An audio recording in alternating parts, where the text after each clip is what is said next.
continue in Yemen and across the Middle East as we get them. A group of Venezuelan migrants accused of being members of the Tren de Aragua gang have arrived in El Salvador, where they were immediately transferred to Cesar.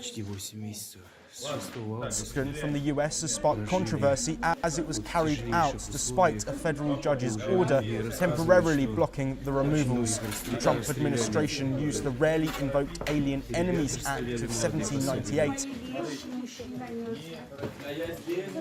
to judge invade. Meanwhile, Salvadoran President Nayib Bukele added to the deportations, posting "Oopsie, too late" on social media.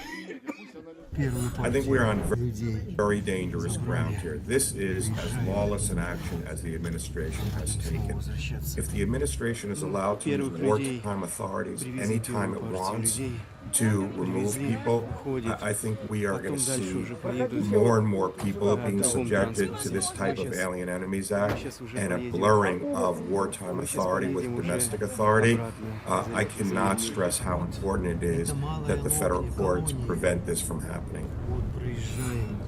Meanwhile, the Trump administration has begun mass layoffs at Voice of America and other US-funded media outlets. The move follows a recent executive order targeting the US Agency for Global Media. Contractors who make up a significant portion of VOA's workforce have been notified of their termination by the end of March. Many of these workers rely on their positions for visas. VOA's full-time staff remain on administrative leave. These cuts also affect other US broadcasters like Radio Free Asia. Critics call it part of a broader assault on press freedom. The Trump administration argues taxpayers should not fund what it calls radical propaganda. As the cuts unfold, VOA has already begun airing music in place of news programming. Joining us to discuss these latest developments, CEO of Baker and York, who is joining. Erin, thank you very much for your time. Can you talk us through what the VOA and these affiliated news agencies do? Because this really is going to limit the output from the US to other countries. Absolutely. I think that, it's not just the US that has broadcast organisations like this. Australia has one as well, and they play a really important role in soft power and soft diplomacy and in the world. So it will have a really big impact. I mean, as you say, this kind of fits into a much broader piece of work that actually goes beyond his distrust of the mainstream media. So there's sort of three key. So the first one being is that it fits within his mandate of US first, America first, cost-cutting, DOGE. It's one really easy thing that he can do to say, we're getting rid of these, not only media that are the state-funded that I don't like and I don't trust, but also it fits into that cost-cutting narrative that he's talking about so much. The second thing is it's not just about these state-funded media outlets either that do have a really important role in the world. The other day he came out and said that CNN and MSNBC are illegal and so forth. So it's not just the state media. He's got a full-scale assault on any sort of free media, and whether it's private or state-funded. And the third point, which kind of goes to what you talked, the US might have been a voice for democracy, and where countries look to the US as, democracy unlocked. It's really retreated from that role. I mean, we could see that previously as well, like Russia, Iran, China will all love that Trump is doing this. Not that he cares what they think anyway. But, when he talks about radical propaganda, we're talking about a very different beast to the kind of state-funded media that you see out of more adversarial states like China, Iran, Russia that I've already mentioned. And I think the sad thing about this is that, there's all of the jobs, all of those things there's a lot of workers who, translators and so on, who work for these companies. So they're going to be losing their jobs. They're not going to be able to stay in the US, for example. So putting that human cost aside, I think this really sad thing is what does he actually want to replace this with? What does he want to replace the free media with, which is such a key pillar of liberal Western democracy? Is it just the end of US soft power as we know it in this particular circumstance? Is the end of history no more? I don't want to get, that's the end of the Cold War, and a free media and democracy was such an important part of that. So it's such a state of flux that we're in with Trump. And my question still is, what is he actually with?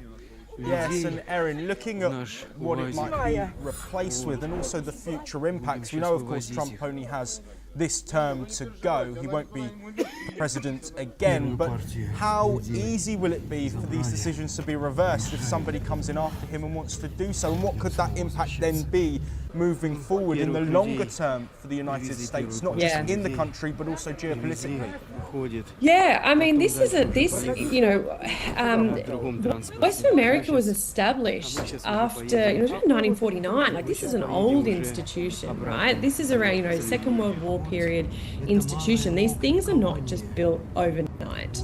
Now, look, in the world of media today, it is much faster and easier to build something up again. And I understand, I don't fully understand the legalities, but there are some statutory obligations they have to comply with here. So I don't think they can, but, in a modern media world, it is a lot easier to pick up and start again, but you're going to lose all of that human capital.